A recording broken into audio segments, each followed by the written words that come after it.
I remember driving home and saying, this time it's going to be different. I'm going to look past the house.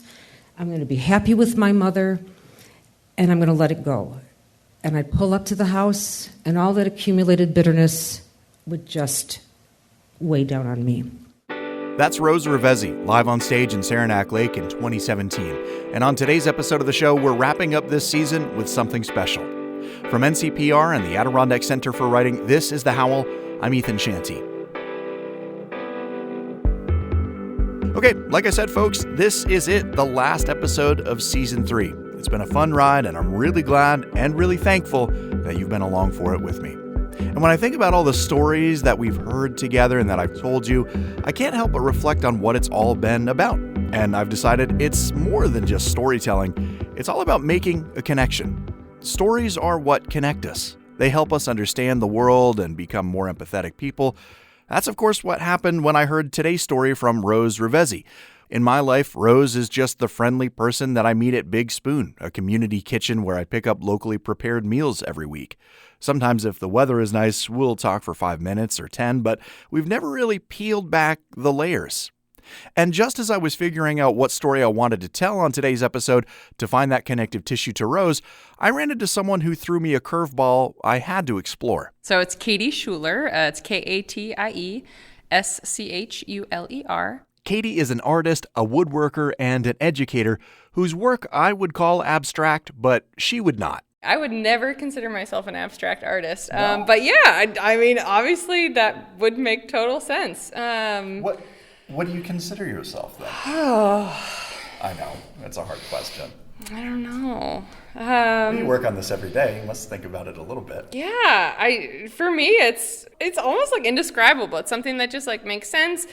For me, like the sustainability is probably plays a bigger role in me as a woodworker. Like I like to use every piece of the wood and leave minimal waste. And so I'll look at a scrap and I'll think like, well, what does this look like, or what could it become?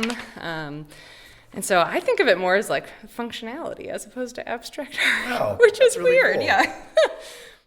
She was recently involved in this exhibit called Portraits of Service, and she was paired up with Rose Rivezzi. So the exhibit as a whole was really a wonderful collaboration between local artists and local community members that have made a big impact on our community over a number of years. And we got the opportunity as artists to highlight the great things that they've done for us.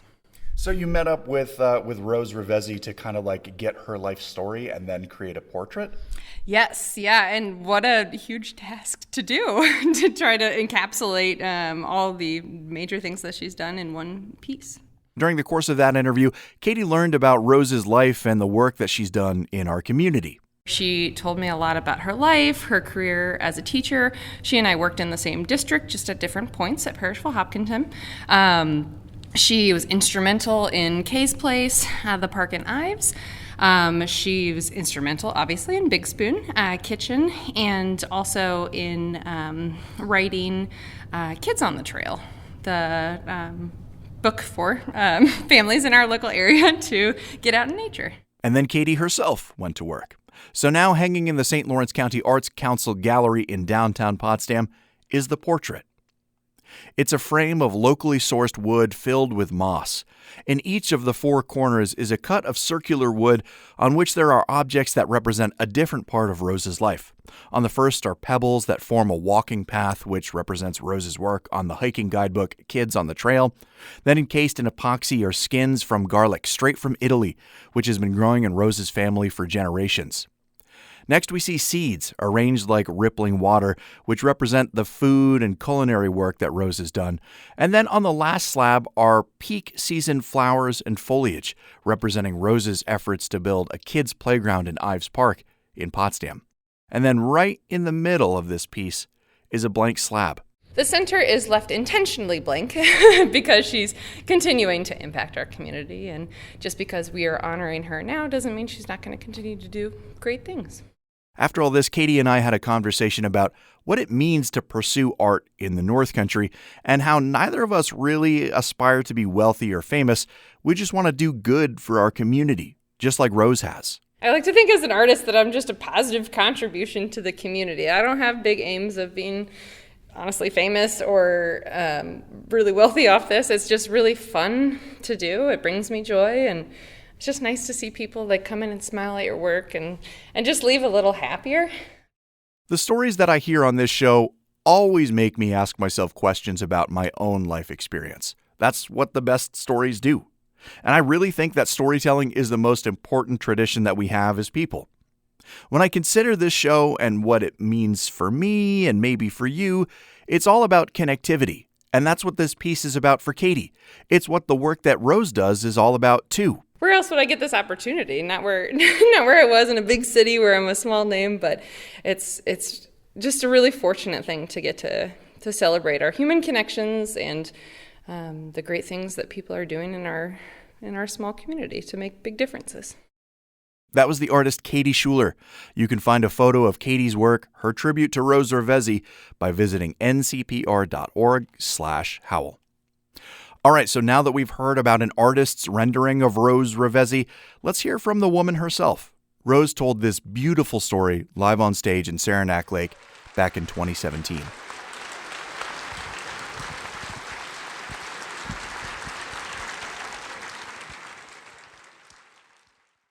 I hated Mother's Day growing up. I wanted my mother to be different. I wanted my life to be different. I was ashamed of who my mother was, and I was ashamed of what my life was because of her. The house I grew up in was floor-to-ceiling piles everywhere, bags and boxes. My mother held on to everything most people would throw away. Plastic bags, containers, jars, little pieces of foil, paper, broken pencils, the shavings from the pencil sharpener. Everything was held on to. We had places where we could be. There was a sofa I could sit on when we watched TV, but there were piles behind me, piles in front of me. There was a place at the dining room table where I could do my schoolwork, but there were piles everywhere else where her most immediate things were kept. We had a place at the kitchen table, but our legs would hit the piles under the table. There was the dirty clothes pile outside my bedroom door, filled high where we put our dirty clothes, and when my mother had a chance to do a load of laundry, it was a happy day. There was the pile I had to climb over to get to the shower, and that wasn't cleared very often. I was ashamed of how unclean my life was, how unclean my mother was. I hated my life. I couldn't understand my mother. She would ask us to do things in a very compulsive way. There was one right way to do things.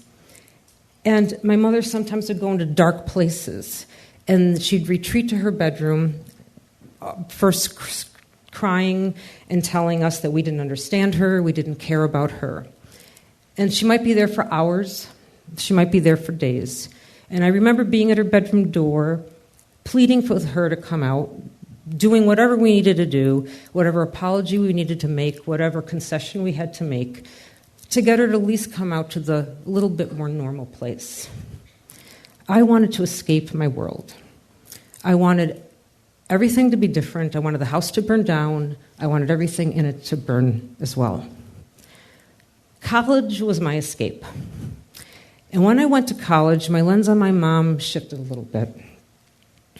I heard the word hoarder for the first time and realized I wasn't the only one who grew up in a world like that.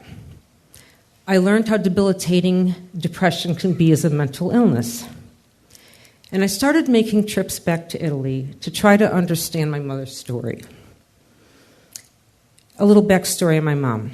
My dad was 18 when he came to this country to try to find better opportunity. And a few years later, after coming, he returned to Italy in the hopes of finding a wife.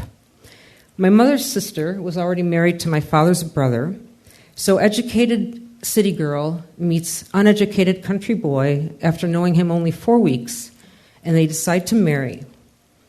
My mom comes to this country not knowing the language, the culture.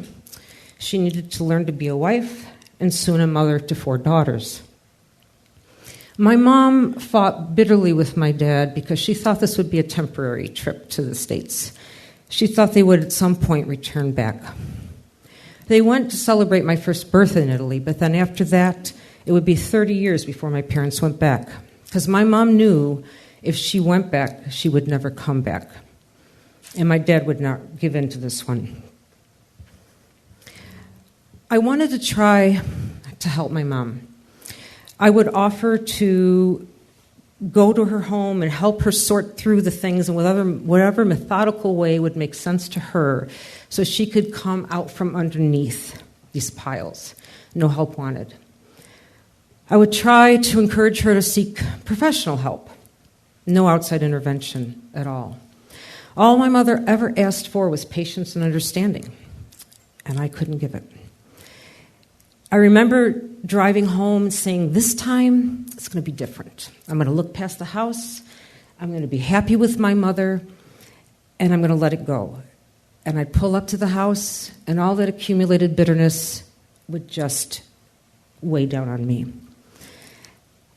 I felt ashamed no longer of my house and my mother, because I left it.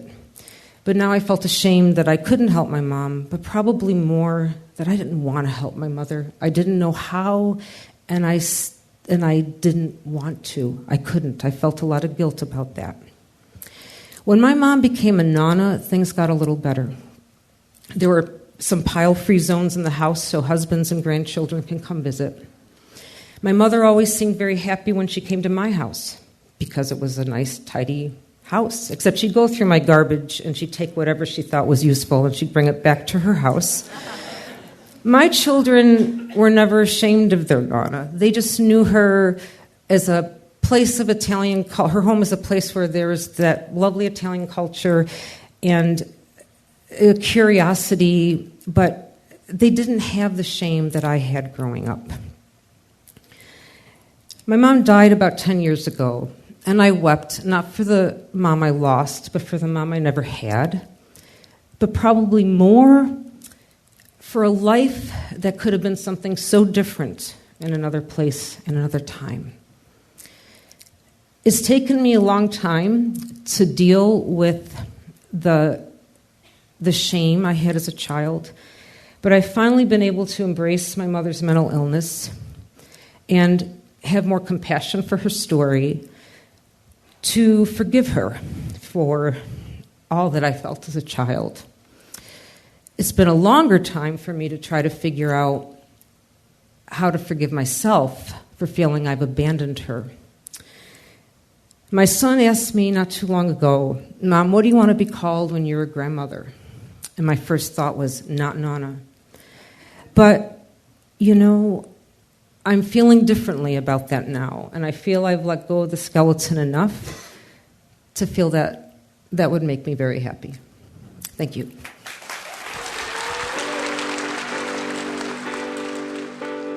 Thanks to Rose Rivezzi for her story. Thanks to Katie Schuler for taking the time to talk with me. And thanks to you for being here. You can find a link to see more of Katie's great woodworking and art at our website. That's it for this season of The Howl, but never fear, we will be back with more stories on Season 4 before too long. If you missed any stories this season, you can listen back now at ncpr.org/howl or wherever you get your podcasts. You can also support this show at our website by making a donation. It's support from our listeners that makes all of this possible, so thank you. The show is written, produced, and edited by me. I'm Ethan Shanty. David Summerstein is our script supervisor. Caitlin Kelly handles everything that you see on social media. Doyle Dean is our production manager. And Bill Hanel is our wood scavenging, soup slinging director of digital craft services. Our theme music is by famous letter writer of Plattsburgh. You can find out more about the Adirondack Center for Writing, who helps organize our live story slams, at adirondackcenterforwriting.org. And hey, if you want to end up in this show, it's kind of easy. All you have to do is tell a great story at one of our live slams. Stay up to date with our upcoming live story slam schedule at ncpr.org/howl. If you want to, you can drop me a line and let me know what you thought of this show. Write to ethan@ncpr.org. Till next time, folks, for North Country Public Radio, I'm Ethan Shanty. This is NCPR.